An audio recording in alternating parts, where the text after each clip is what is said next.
Bem, pessoal, essa aqui é uma apresentaçãozinha que eu montei, né? Mais para a gente ter como uma estrutura, para a gente seguir e não se perder no assunto. Então, primeiramente, gostaria de me apresentar. Quem sou eu, né? Felipe Magos Poveda, tenho 25 anos, eu sou quase formado em análise e desenvolvimento de sistemas pela FATEC São Paulo. Quase formado porque falta só eu terminar e entregar meu TCC, mas uma hora eu consigo. Eu atuo no mercado de esportes, né, desde 2014, que foi quando eu entrei que eu entrei como freelancer numa empresa, que eu vou comentar mais um pouco disso no próximo slide, e atualmente eu trabalho como gerente de desenvolvimento na BBL Esportes. Então vamos lá, né? Como eu já disse, eu comecei a trabalhar como freelancer na GameWise em 2014 até 2016. A GameWise foi uma empresa meio que nova nesse mercado, né? Que surgiu da ideia de duas pessoas. Um deles, inclusive, trabalha hoje na BBL comigo, que é o Wilson. O outro foi o Philip, que ele é mais conhecido como Doom na internet. E basicamente, o projeto da GameWise começou assim, fazer stream de campeonatos de uma maneira profissional e ser mais uma empresa nesse mercado, porque na época você não tinha muitas empresas atuando no mercado. Começou na sala da casa do Philip, ele literalmente abriu mão do espaço da sala para fazer um mini estúdio e deu muito certo. A GameWise, um ano depois, ela foi chamada para se uniu às operações da agência X5 e eu continuei trabalhando na empresa como freelancer até 2016. No mesmo ano que eu iniciei na GameWise, alguns meses depois eu iniciei na CA Technologies, que é uma empresa de softwares que tem hoje a sede deles aqui em São Paulo, fica lá no Morumbi, né, no Golden Tower, se eu não me engano. Eu trabalhei por 2 anos na área de suporte técnico como estagiário, cuidando de um software de monitoração de infraestrutura, né, que, por exemplo, digamos que você tem uma grande rede de computadores, esse software ele ficaria monitorando essa rede, e caso algum, sei lá, um PC está começando a usar muito processamento, caso isso aconteça, ele avisa, ele envia um alarme ou um e-mail para as pessoas responsáveis e fala, ó, aquele servidor está com risco de parar de funcionar, ele está com uso muito alto. Depois que o meu estágio acabou, eu entrei na ESL Brasil como assistente de produtor técnico, onde eu comecei a ter mais esse contato com o mundo de broadcast de uma forma mais profissional. Eu já tinha isso na GameWise, mas na ESL eu já estava mais perto de uma produção de TV, pode-se dizer assim. A gente estava já com equipamentos de primeira linha para produção de live streaming, até mesmo produção de shows gravados, entre outras coisas. Apesar de eu estar como assistente produtor técnico, esse era o meu cargo, mas eu fui contratado com o objetivo de ser programador mesmo, de criar soluções para a empresa e ajudar a empresa num geral. Um ano depois eu subi de cargo, eu virei produtor técnico e agora em 2019 eu faço parte da BBL e Esportes como gerente de desenvolvimento, como eu já comentei no começo. Só uma questão, só para explicar, né? A ESL Brasil, ela passou a integrar as operações da BBL no Brasil, que a BBL é uma holding de entretenimento. Então, meio que eu migrei da ESL para a BBL nessa virada de ano, né? E aí eu queria comentar um pouco sobre quais são as minhas missões, que é integrar hardware e software de diferentes empresas. Por que isso? No mundo de TV, numa operação de TV ideal, você acaba tendo o hardware de todos da mesma empresa. Então, um exemplo que eu posso citar é a Sony. A Sony, ela trabalha com câmeras, switchers de vídeo, máquinas de replay, ela tem todo esse conjunto de soluções e geralmente uma TV ela acaba usando todos os equipamentos da mesma marca, porque eles acabam se comunicando entre si. Eles conversam na mesma linguagem, né? Só que nem sempre isso é a melhor solução, porque às vezes o hardware de uma empresa pode ser muito bom, mas o outro hardware, por exemplo, algum outro hardware dessa empresa, como vamos lá, o switcher de vídeo, o que ele é, para vocês entenderem? Ele é basicamente um hardware onde entram todos os meus sinais de câmera e eu posso cortar num show entre as câmeras disso. Então, por exemplo, quando você está assistindo o Jornal Nacional, você tem 3 câmeras muito já óbvias, né? A primeira vai ser a câmera aberta, que mostra os 2 âncoras, geralmente era o William e a Fátima, agora não sei mais quem está apresentando. Você tem 2 câmeras fechadas, uma no William, outra na Fátima.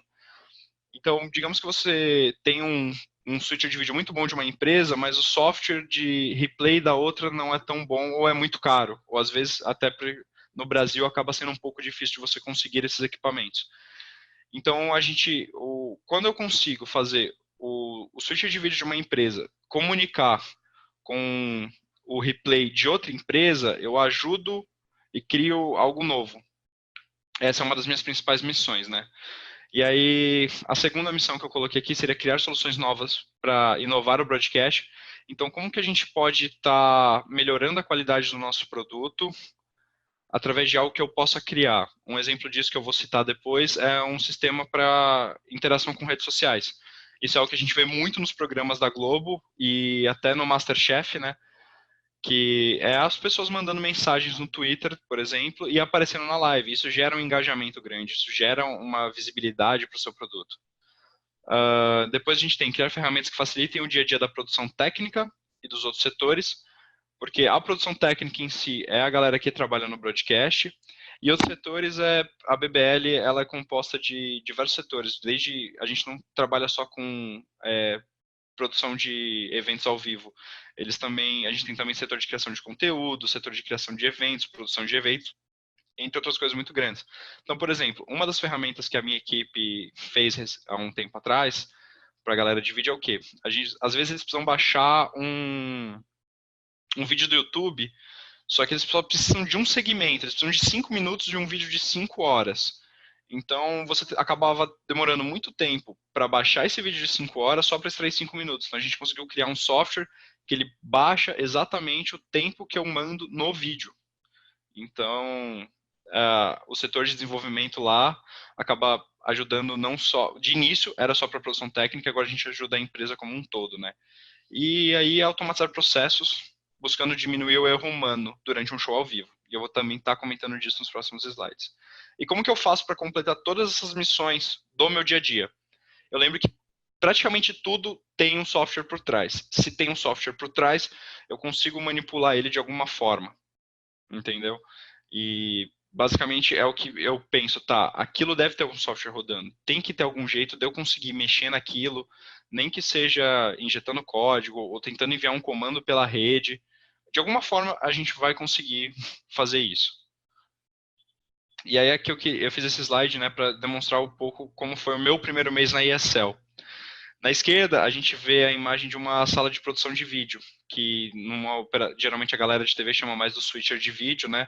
Só que aí, como a gente tem o switcher de vídeo também, que é o equipamento de câmeras, acaba confundindo um pouco. Mas foi assim, eu entrei, eu já tinha tido experiências com lives online, mas aí você olha uma mesa de som gigante, várias telas, vários botões coloridos, você fala, meu, e agora? Porque é um ambiente novo, principalmente para eu que vim no mundo do TI, né? E só essa sala aqui, dessa foto, foi de um evento que a gente fez lá em Curitiba, que era um evento externo, então a gente levou nossos equipamentos para montar essa sala de operação. Aí a gente tem o logo da linguagem de programação Lua, porque é uma linguagem que não é tão usada, né? Eu fui ver, inclusive essa semana, acho que no ranking de línguas de programação ela está em 20º, mas uma das coisas que a gente usa é como se fosse um teclado, certo? Ele tem 80 teclas e eu posso programar esse teclado para fazer a função que eu quiser. Ele não funciona só para produções de TV, para controlar esses equipamentos, ele serve para diversas coisas. E um dos softwares que já usavam na ESL, que ele meio que já integra diretamente com o switcher de vídeo que a gente usa lá, ele operava com scripts em Lua. Então, eu meio que tive que começar a aprender essa linguagem para conseguir otimizar os meus scripts e conseguir criar coisas melhores lá, né? E aí a gente tem 3 frases que são coisas que eu vi no meu primeiro mês, que foi One Man Show, vou te ensinar a cortar e controlar tudo por um PC. One Man Show é quando você tem uma operação de uma live e ela só é controlada por uma pessoa apenas. Então, é uma pessoa fazendo aquele show acontecer. Geralmente, você consegue esse resultado quando você não tem uma produção tão complexa ou com poucas câmeras. O Vou Te Ensinar a Cortar foi o meu chefe, na época, falando para mim, ó, a gente está precisando de alguém para cortar essa produção e, meu, vem cá que eu vou te ensinar a cortar agora. Eu já tinha cortado, mas era algo num software, era só clicar alguns botões. Agora eu estava trabalhando com switcher de vídeo, câmera, coisas integrando, e eu, tá, beleza, e a questão de controlar tudo por um PC entra na questão do One Man Show, que é literalmente, eu tenho esse teclado de 80 teclas, quanto mais coisas eu conseguir controlar por ele, menos eu tenho que sair e eu diminuo a minha chance de erro porque eu fui lá em outro PC apertar um botão para dar play num vídeo. 2 meses depois que eu já estava na ESL, a gente chegou nesse resultado, que é integrar uma rede social diretamente no nosso broadcast. Então, aí é uma foto, né, que foi a primeira vez que a gente usou esse sistema. Nessa época, a gente estava com a Brasil Premier League na temporada 3. Hoje, se não me engano, ela já está indo para a 8ª ou 9ª temporada. Isso foi em 2017, e naquela época a gente mandava sinal para a ESPN. Então, a gente estava sendo um dos pioneiros assim no mercado de esportes a trabalhar com a TV para fazer shows de esportes. E como a galera que assiste live de esportes, ela é uma galera muito online, é uma galera que geralmente usa as redes sociais. Então tem tudo a ver você ter essa integração de uma rede social com o seu broadcast, né? Então, basicamente, eu criei um sistema que integra o Twitter para o broadcast. Ele é composto por 2 painéis. Um deles fica só com o social media. Então, nesse painel, usando a API do Twitter, eu capturo os 30 últimos tweets com uma hashtag específica. No caso ali, a gente estava usando BPL na ESPN e ESLBR. E é isso. O social media ele fica restrito a selecionar esses tweets, e todos esses tweets que ele seleciona ficam armazenados num banco de dados para eu poder usar depois. E o outro painel, ele é para a galera da produção, do broadcast, que é um painel que ele controla o software de GC, né? O software de GC, para explicar bem breve para vocês, eu gosto muito de usar exemplos do Jornal Nacional, eu acho que vocês vão perceber isso agora. Quando você está vendo o Jornal Nacional e alguém é entrevistado, geralmente aparece o nome dessa pessoa, a idade dela, a profissão ou alguma coisa do tipo. Isso é gerado pelo GC, o gerador de caracteres, né? A gente costuma às vezes falar o grafismo, o GFX, tem vários termos para isso que a gente usa, mas é o que insere gráficos na tela. Então, essa foto que está no slide, ele é um gráfico, né, que a gente coloca dentro da transmissão. Então, o meu sistema, além de controlar o gráfico, como é que se diz? Ele acaba, ai, nossa, desculpa, a gente acabei me enrolando aqui, mas ele também controla o sistema que gera o GC. E além disso, ele tanto para dados quanto para controle. Eu controlo o GC por ele e também mando os dados do banco de dados para ele. Aqui tem um outro uso que a gente está fazendo, né, que é um produto que a gente está entregando hoje, que é o Circuito Desafiante. Quem já jogou League of Legends provavelmente deve conhecer, é a série B do League of Legends, né, que dá acesso à série principal deles, que é o CBLOL. Então aqui é uma versão mais nova, que hoje a gente pega as fotos que a galera manda pelo Twitter. Isso gera uma grande interação, porque os talentos do circuito, eles são personalidades muito fortes, e então a galera fica mandando meme, fica mandando piadinha pra aparecer na live, né? E isso aí engaja a comunidade de um jeito. E aí isso aqui é o que alguns meses atrás a gente criou. Isso aqui é um evento que a gente fez lá na arena da BBL, que eu usei. Deixa eu só ver se eu vou conseguir mutar aqui. Opa, pronto.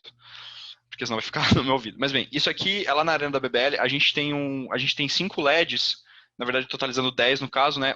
5 para cada jogador. Quer dizer, 5 para cada time, 1 para cada jogador, onde, usando a API do jogo Counter-Strike, a gente conseguiu integrar diretamente no nosso painel essa questão. Então, a gente tem ali a barra de vida dele, né? Eu não sei se vocês conseguem ver meu mouse, mas isso aqui é a barra de vida do personagem em si, e aqui eu consigo representar em tempo real a arma que ele está segurando nesse momento. Então, isso cria aquela sensação para o público de, tipo, você tá vendo o jogo, só que por outra perspectiva, né? E uma coisa legal também é, a foto, ela não vem por esse mesmo sistema, mas esse sistema, ele acaba controlando a foto do jogador, tá? Vai acontecer agora, inclusive, que um jogador ele vai morrer nesse round, e aí quando um jogador morre, a gente detecta isso e troca a foto dele para branco e preto. Aqui, ó. Então, é o que acontece, né? A gente acaba colocando a foto do jogador em branco e preto para quem olhar entender, ah, tá, aquele jogador acabou de morrer no jogo. E outra coisa que a gente fez também, que eu não tô com um vídeo bom, mas talvez a gente tem muita luz lá na nossa arena. Então, por exemplo, essa daqui, né? Quando a bomba é plantada, a gente aciona um comando na mesa de luz que deixa todas essas luzes vermelhas. E elas começam a piscar, quem já jogou CS sabe, quando a bomba planta, você começa a ouvir o bip dela, né? E elas começam a piscar em sincronia com esse bip. E aí, depois disso, tem três possíveis saídas. Uma é onde a bomba explode, que todas essas luzes elas jogam um vermelho mais forte e sobem. A outra, elas ficam azul, que é quando a bomba é defusada, que é a equipe dos contra-terroristas, eles conseguem desarmar a bomba para indicar que a bomba foi desarmada. E a outra é quando o round acaba, porque os terroristas conseguiram matar todo o time inimigo, então a bomba não tem mais sentido. E aí a gente só volta para a operação normal de jogo. E o legal disso é que, por exemplo, às vezes quando a gente sabe que a bomba vai explodir e não tem mais o que fazer, a gente corta para uma câmera aérea que dá uma visão geral da arena. E aí, a pessoa que está em casa assistindo a live, ela vai ver que na hora que a bomba explode, todas as luzes mexem de acordo com a explosão. Isso cria aquela sensação da pessoa de tipo, meu, eu quero estar lá. Que é algo que você vai ver muito nos eventos grandes, como, por exemplo, esse ano a gente teve aqui em São Paulo a Blast Pro Series, e ano passado a gente teve a ESL One BH. Então, a gente está trazendo essa experiência dos eventos internacionais para dentro da nossa arena no Brasil, criando, porque é o que é uma das minhas missões, né? Achar jeitos de inovar, no geral, o broadcast também, no final, acabo inovando a experiência do telespectador ou da pessoa que está lá assistindo. Então, continuando agora, deixa eu só... Eu vi que teve bastante mensagem aqui no chat, né? Eu vi até que alguma galera tá falando bastante sobre da linguagem Lua. Assim, uma baita imersão para saber realmente. Então, a gente recebeu muito feedback depois de alguns eventos, né, sobre como o que as pessoas gostavam, não gostavam da luz, e a gente queria essa experiência. Ainda mais para quem nunca esteve na arena, a primeira vez que a bomba é plantada e as luzes começam a piscar, geralmente a pessoa está no fala, meu Deus, o que é isso? Aí, pulando um pouco agora para a parte do stage em si, eu quero falar um pouco do show, que é automatizar a sequência de um show, tá? Então, eu vou mostrar um vídeo aqui para vocês, que isso aqui é da Brasil Premier League, né? É um exemplo que eu peguei, que é só para explicar essa transição, né? Então a gente estava na câmera dos narradores e passou para isso que é uma parte de intervalo. O que exatamente aconteceu ali? A gente cortou da câmera para os narradores para um PIP, que é um Picture in Picture, né? Com um vídeo comercial usando uma transição específica, que foi aquela cena, né, que fecha as barras, aparece o logo do campeonato e abre de novo. Isso é uma transição que a gente usa.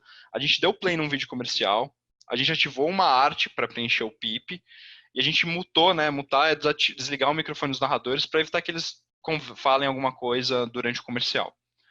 E aqui eu exemplifiquei para vocês o que é exatamente um PIP, né? Um PIP ele pode ser várias coisas. Ele pode ser diversas câmeras, como por exemplo, eu não sei se vocês já viram mesa de RPG online. Uma mesa de RPG online que tem várias câmeras de cada um de um participante, aquilo é um PIP basicamente. Nesse caso, esse PIP é um PIP mais simples. A gente só pega, eu não sei se estão conseguindo ver meu mouse, né? Mas a gente só pega aqui toda essa parte azul desse exemplo e a gente só dá uma diminuída nela para que ela encaixe junto nessa parte vermelha, que é essa arte que entra, que é gerada pelo GC que eu comentei, né? Mas ok, como que isso acontece na prática? O diretor do show ele vai perguntar na sala se todos estão prontos para entrar no comercial, porque às vezes o GC ele está preparando um texto para entrar ou alguma coisa, o VT ele está fazendo a playlist de comerciais. Então, todo mundo tem que estar pronto. Quando todo mundo fala, não, a gente está pronto para ir para o comercial, ele vai avisar os talentos para chamarem o comercial. E aí, os talentos começam a chamar. Quando ele percebe que eles estão chamando, ele começa a fazer uma contagem. Então, por exemplo, o talento ele está lá. Bem, pessoal, a gente vai para um rápido intervalinho. Nessa hora, o diretor ele já começa. 5, 4, 3, 2, 1, vai. No vai, 4 pessoas têm que fazer a mesma operação, que é o que está escrito no item 4, né? Que no vai o diretor vai realizar um corte para o PIP, o operador de GC vai ativar a arte que complementa o PIP, o operador de VT ele vai dar play na lista de vídeos do intervalo comercial e finalmente o operador de áudio ele vai mutar o som dos talentos. Logo, temos 4 pessoas que precisam estar em sincronia para que essa sequência seja bem executada durante o show. Se alguém atrasa sua parte, o telespectador pode estranhar e perceber que aconteceu algo de errado. Então, digamos que na hora, alguém entra na sala e é difícil de acontecer, mas geralmente no broadcast a sala fica terminantemente proibida, o acesso restrito somente a quem é do broadcast. Porque uma pessoa entrando, falando, pode distrair e sempre prejudicar uma sequência do show. Mas digamos que alguém acabou se distraindo por N motivo que seja, e não fez a ação dele no já. Você vai ter um erro de sequência no show, e isso, como a gente... mas é ao vivo, então algumas pessoas acham que não tem problema, mas assim como o nosso Meetup, tudo que a gente transmite geralmente fica gravado, então vai ficar gravado lá que a gente errou, então a gente não pode errar ao vivo, a gente até pode, mas tentar evitar que isso pareça um erro, sabe? E aí, como que a gente pode automatizar esse script? Né? Como a gente pode fazer um script para automatizar esse processo? Eu fiz em 2 colunas aqui. O primeiro é uma lógica para esse script. Então, a gente tem que cortar para um pip, colocar uma transição específica para o corte, ativar arte no GC, dar play nos vídeos comerciais e mutar. E aí, beleza. A gente tem todo esse script rodando.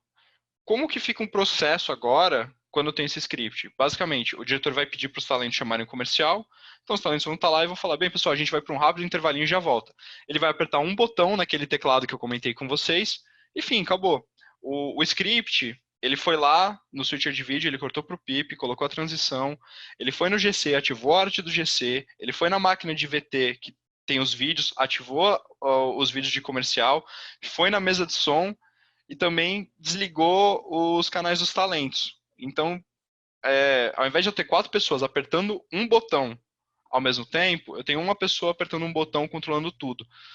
E aí, né, todas as operações acabam ficando centralizadas no comando do diretor e assim a gente evita um erro humano no processo.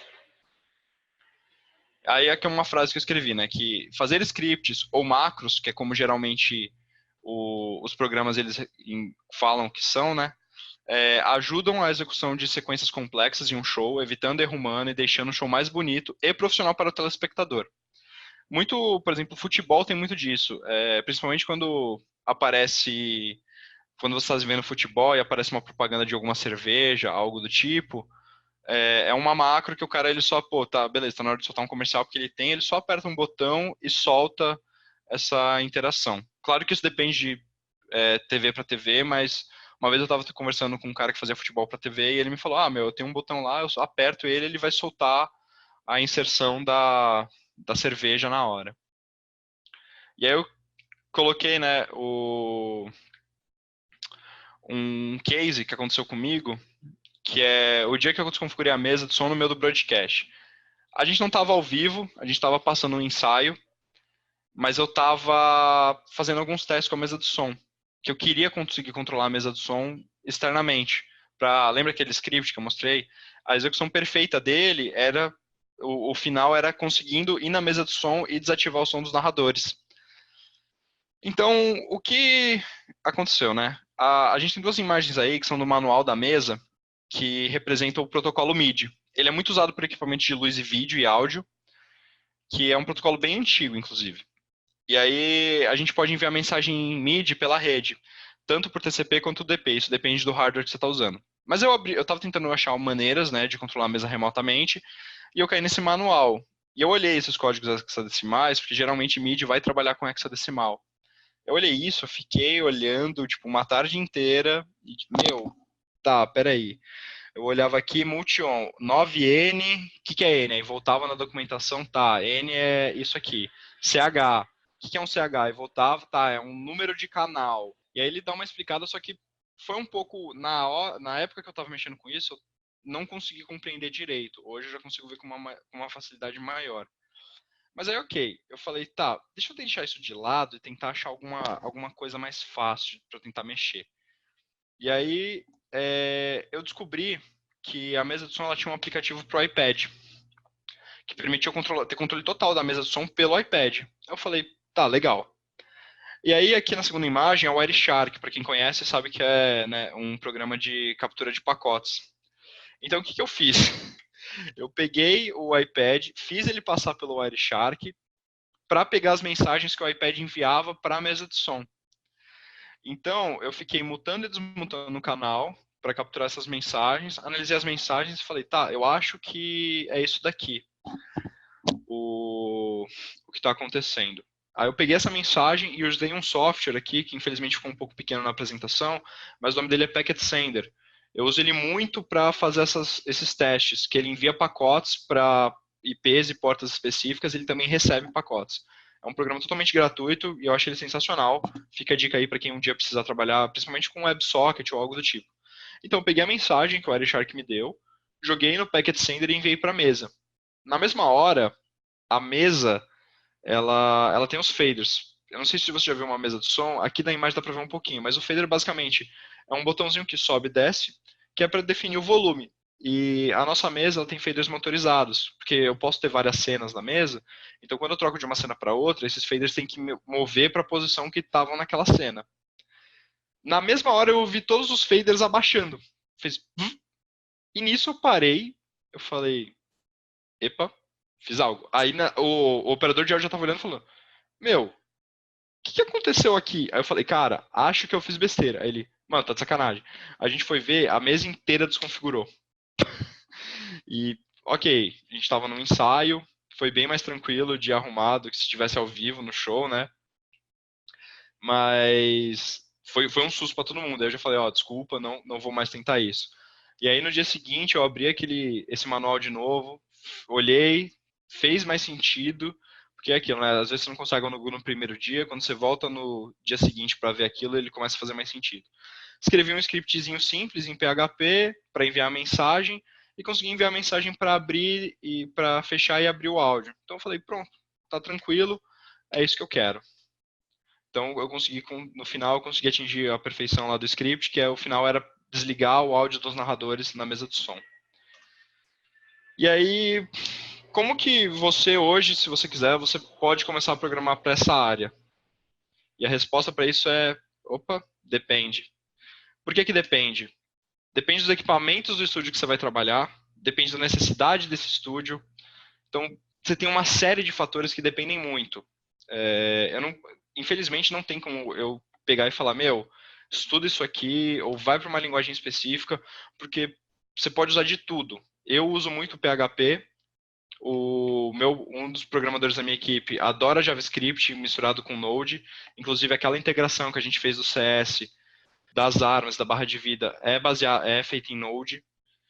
E isso aqui, claro que eu não vou deixar vocês, né, na mão assim. Então, talvez algumas coisas que você possa pesquisar, caso você tenha interesse de mexer com essa área, eu listei 4. A primeira é o protocolo MIDI, que é o que a gente usa para mexer na mesa de som, e aquela coisa que eu comentei com vocês do CS, que eu mando um comando para a mesa para ela ativar as luzes da bomba, também é pelo protocolo MIDI. O outro é o timecode. O timecode ele é uma forma de sincar áudio, vídeo e luz. Então, muitas pessoas, quando você vai, por exemplo, num evento, num show, o melhor exemplo disso é um show. Por exemplo, o show da Madonna, é que o show da Madonna foi uma vez que me deram um exemplo, né? Que eu conheci um cara que trabalhou no show da Madonna. Mas eu acho melhor um show de rock. Porque aí, como é que funciona uma banda, geralmente? Uma banda, eles têm um metrônomo. O metrônomo é o que vai contar o tempo da música para que todo mundo esteja em sincronia, para a guitarra não estar um pouco mais avançada que o baixo e tudo mais. Geralmente as bandas usam um baterista de metrônomo. Então o baterista vai fazer o tempo da música, só que o baterista não vai ter o tempo na cabeça dele. O que ele vai ter? Ele vai ter um metrônomo no ouvido dele para fazer o tempo para o resto da banda. Então, olha que doideira. O cara ele vai geralmente ter uma interface nele, ele ativa o metrônomo da próxima música da banda. Quando ele ativa esse metrônomo, ele ativa o timecode também, que vai fazer com que todas as luzes daquela parte do show se sincronizem. E isso você pode integrar com um vídeo também, ou com efeitos especiais de áudio, e até mesmo máquina de gás, de fogo, tudo isso sincroniza com o timecode. Você tem algumas bibliotecas hoje na internet que mexem um pouco com timecode, e é um negócio bem legal de se ver. A gente tem o OSC. O OSC ele é o Open Sound Controller, e algumas coisas também vão comunicar com eles. Eu uso hoje eles para controlar algumas coisas, principalmente na parte de operação de LED. Eu uso o OSC para fazer algumas coisas. E o último é o DMX e o ArtNet. Esses são mais exclusivos para luz, tá? DMX é um protocolo de comunicação de luz, onde você seta as luzes para uma determinada programação, e o ArtNet ele é um complemento ao DMX, porque o DMX ele tem uma limitação e o ArtNet expande essa limitação. Então, são 4 termos aí que vocês, caso queiram, por curiosidade, fazer alguma coisa, vocês podem estar dando uma pesquisada para ver. Inclusive, quem gosta de Node, no NPM, você encontra bastante projetos de pessoas que usam essas coisas em projetos. Aí, vamos dar só uma olhadinha no chat, que teve uma mensagem, né? Ah, o Fábio curtiu. Obrigado, Fábio. E aí, continuando agora, eu quis também separar alguns softwares que a gente usa nesse universo e que podem ser, que vocês podem dar dando uma olhada caso vocês queiram. O primeiro deles é o OBS. Opa. Então, o OBS geralmente é o que streamers eles vão usar para fazer transmissão. O OBS ele é de fácil configuração. E lembra no começo que eu falei que em 2000 a gente tinha o XSplit, o OBS veio depois e ele acabou meio que competindo com o XSplit nessa questão. Só que a principal diferença do OBS é que ele é open source. Então, ele é gratuito e as pessoas preferiam usar o OBS ao invés do XSplit justamente por esse fato, para não ter que ficar pagando licença todo ano. Então, ele é uma solução bem completa, tem muitas ferramentas para ele. Pelo fato de ele ser open source, ele tem uma comunidade muito ativa e principalmente na questão de criação de plugins para ele. Então, você tem muitas pessoas que criam plugins para melhorar o seu uso ou adicionar funções novas no OBS. O site do OBS está aí, para quem se interessar. Eu tirei esse print, né, do site do OBS, que é algumas das coisas que a gente tem, né? Então aqui, eu não sei se vocês vão conseguir ler, mas aqui são diferentes tipos de transições que você pode ter entre cenas. Você pode definir atalhos no seu teclado.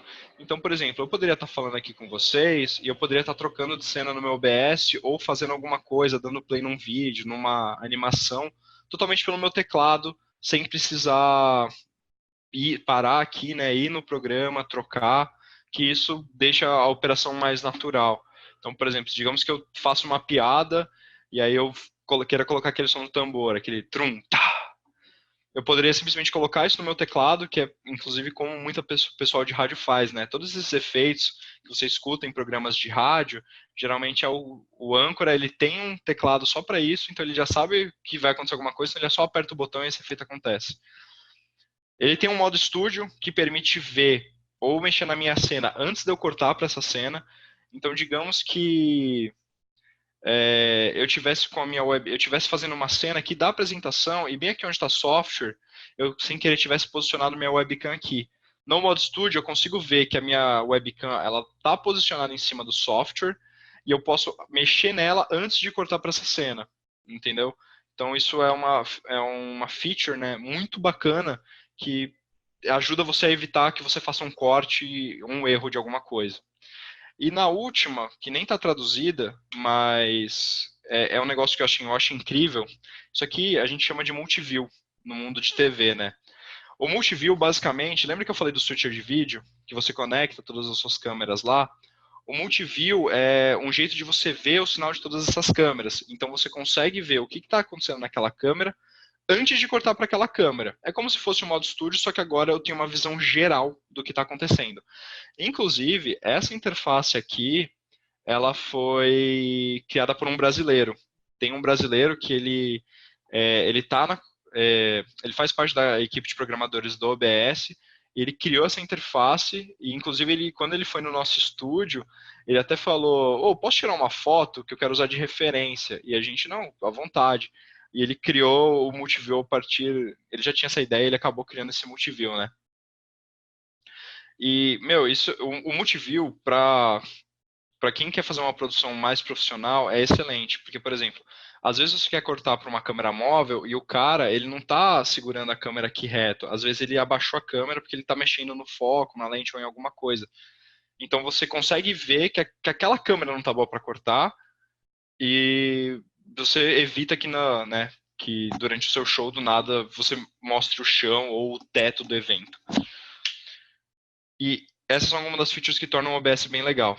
E aí que eu queria mostrar um case também, que foi de uma empresa, que é a Streamlabs. A Streamlabs, ela é uma empresa, vamos dizer assim, que ajuda o streamer a deixar a sua live mais dinâmica. Basicamente, o serviço número um deles, assim, acaba sendo a questão de notificações. Então, eu sou um streamer, tô lá streamando meu jogo online, e nisso alguém segue minha live, ou me faz uma doação, ou se inscreve na minha live, né? Então, a função do Streamlabs é justamente mostrar uma notificação, uma imagem, uma mensagem na minha live, falando que o fulano se inscreveu no seu canal, te seguiu, e aí isso gera a interação do streamer com o público, onde ele vai pegar, geralmente essas notificações têm um som, então ele vai ouvir o som, já vai olhar para o monitor, para o segundo monitor dele, né, e falar, pô, fulano, obrigado aí por ter se inscrito no canal, por ter seguido. E ele também faz na questão de doações, ele faz o intermédio das doações. E o que eles fizeram? Eles pegaram o OBS, criaram o OBS deles numa solução mais completa para o streamer. Então, como vocês podem estar vendo aqui, é que eu não coloquei uma imagem da interface do OBS, mas essa é uma interface do OBS, só que totalmente customizável e integrada diretamente com o Streamlabs. Porque como é que o Streamlabs integrava antes no OBS? O OBS ele tem um browser, o que a gente chama de browser source. Eu consigo colocar uma página web para renderizar em cima da minha live. Então, isso acrescenta diversas possibilidades, principalmente para quem gosta de muito trabalhar em ambiente web e tem os conhecimentos de front-end. Então, antigamente você fazia isso. O Streamlabs ele te dava um link, você colocava ele como uma fonte de navegador, então praticamente tinha um navegador aberto o tempo inteiro sobre a minha live, e na hora que algum evento acontecia, ele só mostrava a notificação. Com o OBS da Streamlabs, isso já está mais fácil inserir. Então, só coloco, alerta, caixa de alertas aqui. Isso acaba facilitando um pouco pro streamer que às vezes acabava se perdendo configurando. E outra coisa muito legal deles é essa janela aqui do lado, que é essa segunda imagem, que na hora que você está online, dependendo, às vezes, você não precisa ficar olhando, né, para a janela da esquerda. A janela da esquerda seria mais o que você veria o tempo todo no OBS. A janela da direita, ela tem uma lista de eventos que aconteceu. Então, digamos que você estava muito focado no jogo e você não conseguiu ver os eventos. Na hora, você só bate o olho nessa lista e você fala, pô, fulano, obrigado, Cicrano, muito obrigado pelo apoio e tudo mais. E como é que isso funcionava antes? A pessoa ela ficava com várias abas no segundo monitor dela, ela ficava com várias abas abertas, aqui na direita dessa imagem também você pode ver o chat. Então ela ficava com muita coisa aberta que aumentava o uso de CPU dela. E o legal do Streamlabs OBS é isso. Eles tiraram essa necessidade de você ficar com muita coisa aberta. Então você salva a sua CPU para fazer encoding para live e você às vezes até consegue, você evita gargalos ou coisa porque o uso de CPU está muito alto. Porque o streaming no final ele acaba usando muito a sua CPU ou a sua placa de vídeo, depende de como você configura. Mas esse é um case, né, que eu só queria mostrar que a gente, né, que programa tal, é muito legal ver como pegaram um software open source e transformaram em algo completamente na mesma essência, mas que com muito mais utilidades para as pessoas que usam esse software. O próximo software que eu quero falar é o vMix. O vMix, ele é uma solução completa para fazer broadcast. Ele tem desde ferramentas de mídias sociais, cenário virtual, criação de replays, entre diversas outras coisas. O ruim dele é que ele é um software pago, mas ele tem uma versão gratuita que tem algumas limitações de entrada de cenas, tem algumas coisas que você não pode usar, principalmente resolução de saída, né? Que você fica limitado a uma resolução SD, que a gente chama, que seria as resoluções de uma TV tubo, vamos dizer assim. Uma TV widescreen, ela já teria uma resolução que a gente, no mínimo, acaba sendo HD, que é o 720p, aí depois é o Full HD, que é o 1080p, e aí você já tem a resolução 4K, e estamos chegando inclusive na 8K. Mas o vMix é um software bem robusto e potente para quem não tem muito dinheiro assim para investir em equipamentos de TV. Ele cobre uma boa parte dessa demanda. E como você tem a versão trial, né, dele, que é de 60 dias, e ele tem uma APIzinha. Eu deixei 2 links aqui do manual do vMix, para quem quiser estar curioso em olhar. A primeira API ela é baseada em web, então você pode usar HTTP GET para dar query nela, e a segunda é baseada em TCP, mandar alguns comandos TCP, né. A gente tem algumas mensagens a mais no chat, parece. Opa! Está aqui, deu probleminha aqui. Vamos voltar aqui. Errei o atalho. Então, só vamos dar uma olhada no que estão falando. O OBS é muito bom, já usamos para meetups. Em algum momento vocês precisariam desenvolver algum hardware para integrar com os softwares. Vamos conversar disso melhor no final, Fábio, para eu entender melhor sua pergunta. Provável que o Restream é um ciclano, ops, elemental. Elemental é bem bom também, mas eu nunca tive a oportunidade de trabalhar. Por indicação de jovens, eu utilizei o Haystream, que é parecido com o Streamlabs. A OBS consome bastante memória e o Streamlabs ajudava bastante nisso. Sim, o Streamlabs acaba ajudando bastante. Então, vamos lá. Voltando aqui, eu separei também alguns jogos que têm APIs que vocês podem estar utilizando para desenvolver alguma coisa. O primeiro que eu já falei nessa apresentação é o Counter-Strike.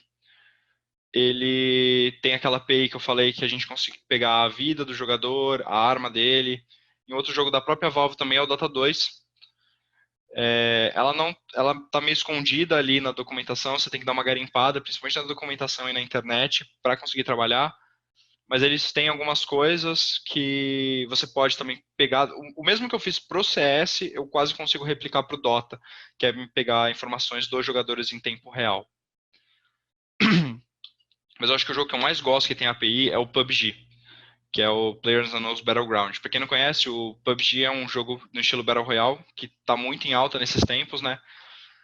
E basicamente 100 pessoas caem numa ilha, o último que sobreviver vence, e eles têm, eu acho que o portal de API deles é sensacional. Eles têm uma comunidade ativa que você pode entrar no Discord, por exemplo, e a documentação deles é muito boa. É uma API assim, fenomenal para um jogo. Eu acho que é inclusive um dos melhores que eu já vi. E aí eu queria colocar um pouco do uso dessa API. Isso aqui é numa live nossa.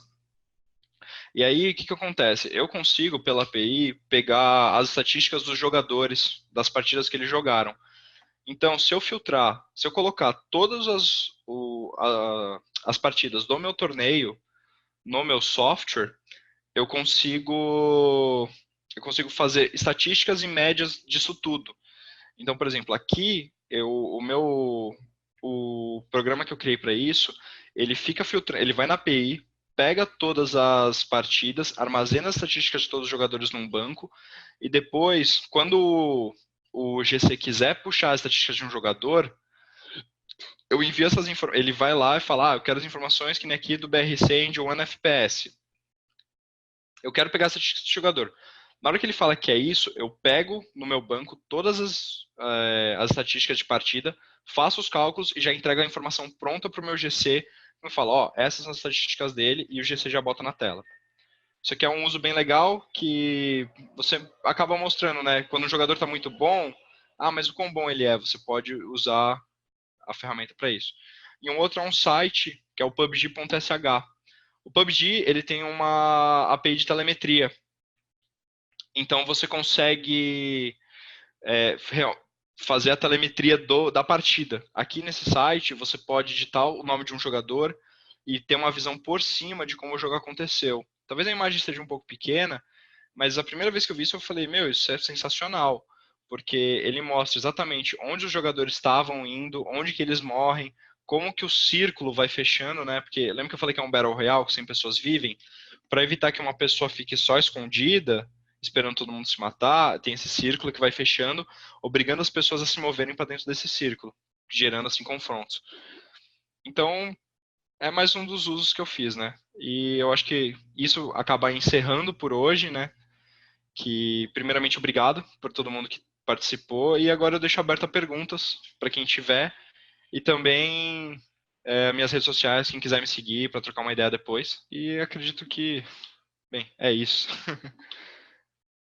Muito obrigado, Thaís. Obrigado, Vitor. Jason, seu microfone está mutado. Bom demais, né? Sabia que dava pra fazer tanta coisa, e foi muito legal, cara, muito. Sim, Foi. sim. Aquele lance lá das bombas. Não, pronto, fizemos tudo. Achei Dá demais, cara. pra fazer muita coisa. Opa, Messias, muito obrigado. Depois eu acho que vai. Acho não, né? Vai estar gravado lá no canal da Impulso, você pode dar uma conferida. Vai sim. Então, acho que não temos perguntas, talvez. Não, tenho algumas. Eu comecei por uma lá em cima do Ningix. Cadê? É. Foi o primeiro. Deixa eu só dar uma olhada aqui. Eu não tô conseguindo subir o meu chat. Não sei por quê. Posso perguntar a minha? Opa, Pode. Fábio, claro. Ô, gente, em algum momento você precisou desenvolver algum hardware para fazer essa comunicação, por exemplo, no caso lá da bomba, que tu fez Uhum. a operação na bomba. tu já usa um protocolo específico? Por exemplo, no caso das mesas já tem um protocolo MIDI e é só tu desenvolver em cima disso. Fica Exato. mais fácil. Mas ali Aí, naquelas telas que tu mudou, de estar mexendo em iluminação, alguma coisa específica. tá. Eu não precisei desenvolver nenhum hardware para isso. No caso, eu consegui resolver tudo na parte do software, né? Então, por exemplo, o, a, o controle da mesa de luz realmente é feito por protocolo MIDI. Então, a mesa está acessível na minha rede. E aí, na hora que, com o CS, ele tem a API dele, e ele me fala, ó, a bomba foi plantada, nessa mesma hora eu só ativo uma função que dispara o comando para a mesa de luz e fala, ativa essa sequência de luz, que é a sequência da bomba plantada. Isso também é a mesma coisa que funciona para os outros efeitos, que é explosão e desarmamento. Na hora que o CS me informa isso, eu já mando esse comando direto. Então, eu fico meio que nisso. E na questão das armas trocando e da barra de vida, aquilo é uma página web. Então, eu estou renderizando aquelas informações numa página web e aplicando em cima do meu telão, basicamente. Que aí eu uso um software de mandar a imagem pro telão também, né? Para fazer isso. Deu para entender, Fábio?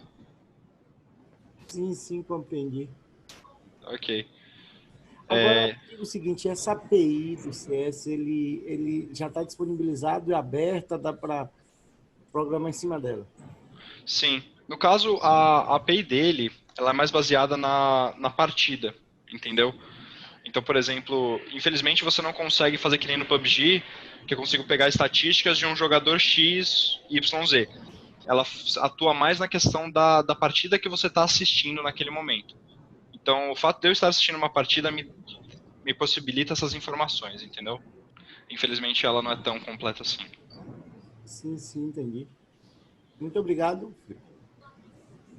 Não, que isso. Aí, você falou que tinha uma pergunta, Geisa, do NGinx, foi no começo. Que é o do Gustavo, mas ele teve que sair. Mas, Sim. de qualquer forma, se puder responder, depois ele dá uma olhadinha. Então, no caso, o NGinx, eu usei ele pouco, eu usei ele mais para criar servidores de RTMP, né? Então eu não consigo responder muito bem alguns usos dele.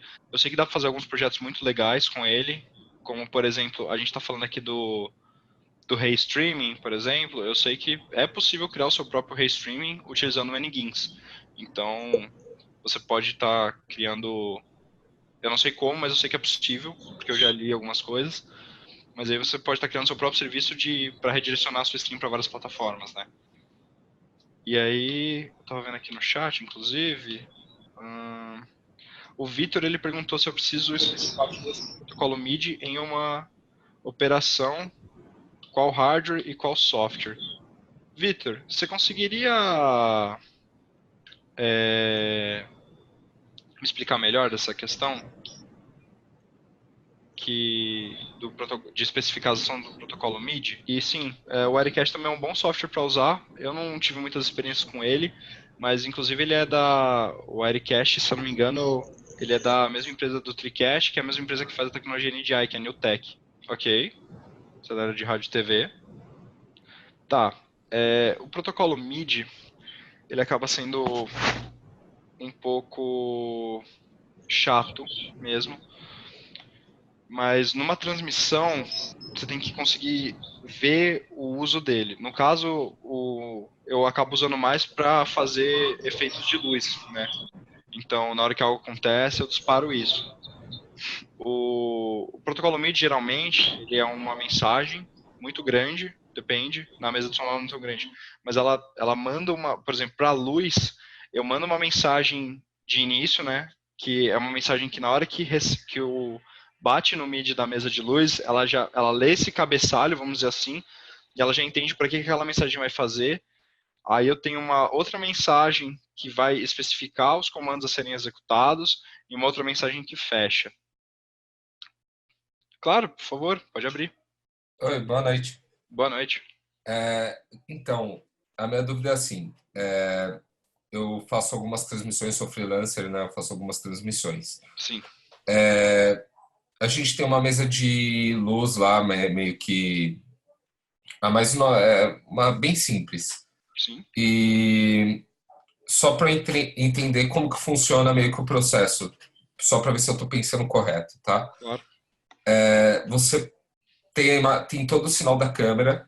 Da câmera, ele manda uma saída SDI para o VT. Do VT, ele joga essa saída para o PC, que ele joga para utilizar o sinal como no OBS ou tanto faz, certo? No caso, sai da câmera para o switcher de vídeo. Isso. O switcher de vídeo vai direto. Eu só uso o PC para controlar o switcher de vídeo. Ou às vezes a mesa do switcher.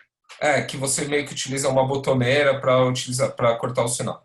Sim, sim. E eu não mando o sinal da luz. Para onde eu mandaria o sinal da luz? Direto para o switcher? É isso ou direto para o PC? Depende do que você quer fazer, entendeu? Se, por exemplo,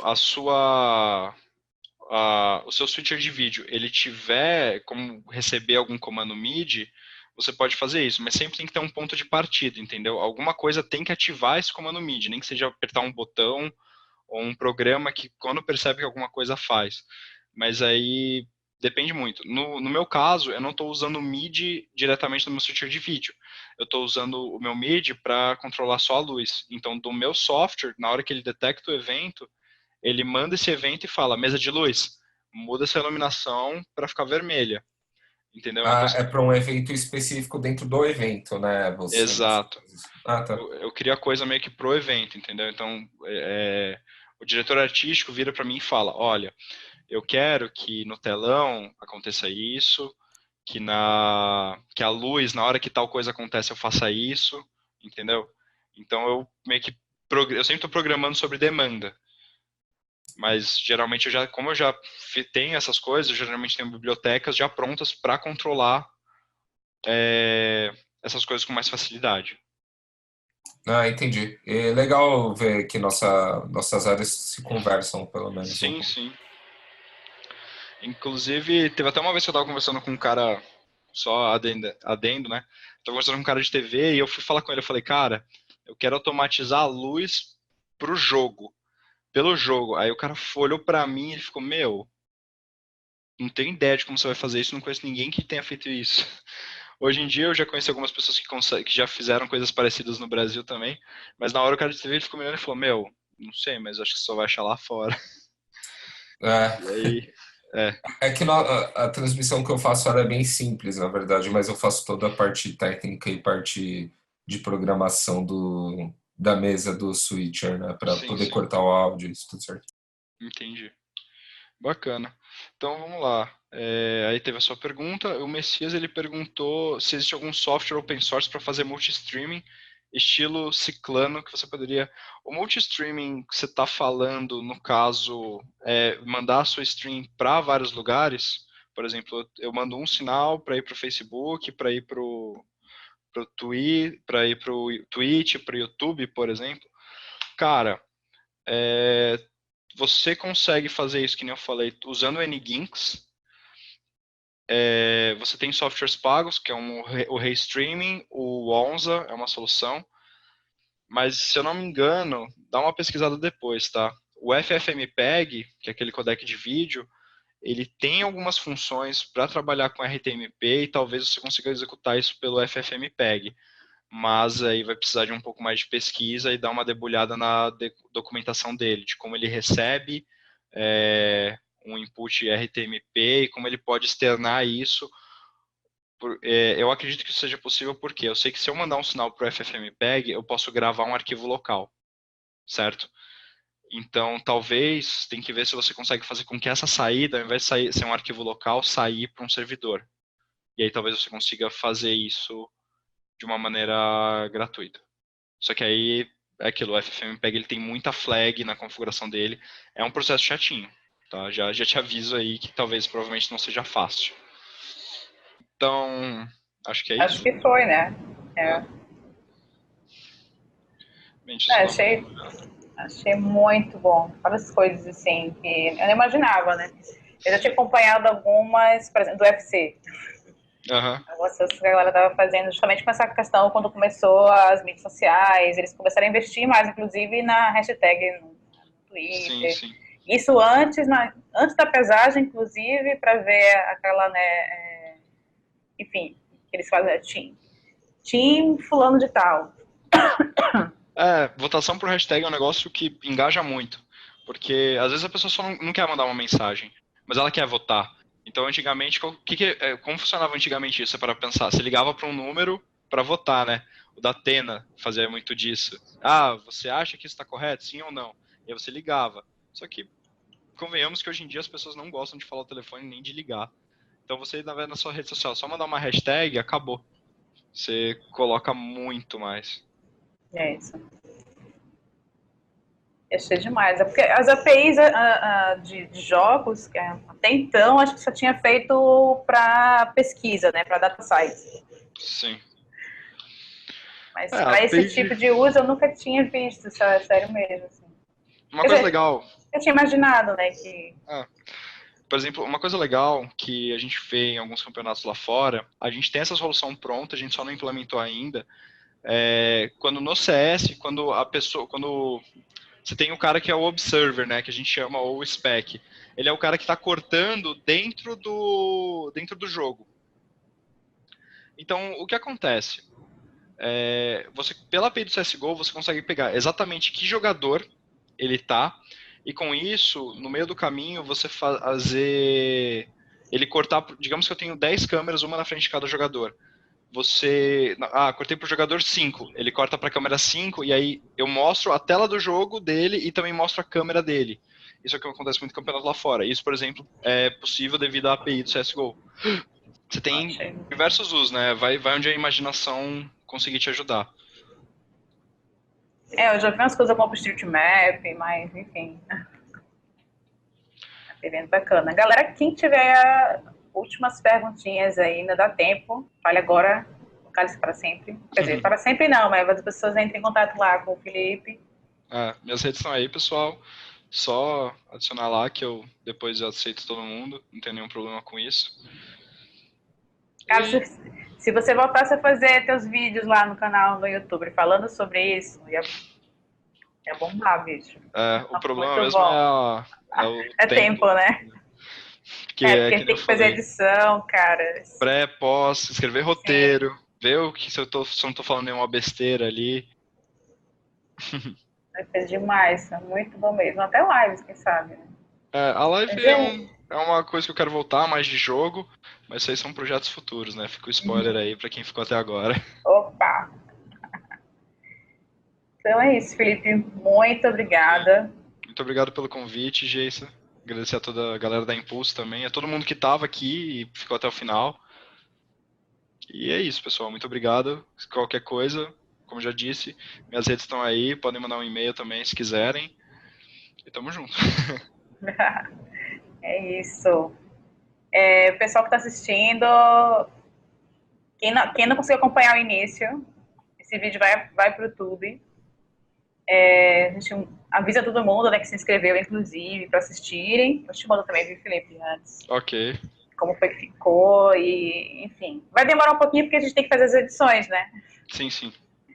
Mas vai entrar lá. E é isso, pessoal. Quem quiser conversar mais sobre isso, entre em contato aí com o Felipe. Tem lá também o Rocket Chat da Impulso.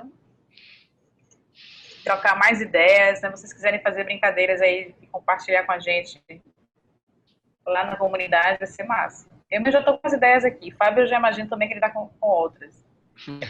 Tanto eu e o Fábio, a gente trabalha um pouco com microcontroladores, né? Já tá, por isso que a gente está aqui imaginando. Você falou mídia, eu falei, pá. A gente já fez alguns vídeos, porque eu faço parte do Hackerspace e o Fábio também. Entendi. Vai ser bem show. O protocolo MIDI ele é bem amplo, assim, diversas coisas, né? Você encontra ele em muitos lugares. Ele é mais, eu acho que eu vejo ele mais assim numa questão de áudio mesmo, que principalmente programas como o Ableton, por exemplo, você tem muitos controladoras MIDI só para criação de música, né? E aí você pode expandir aquilo para diversas coisas.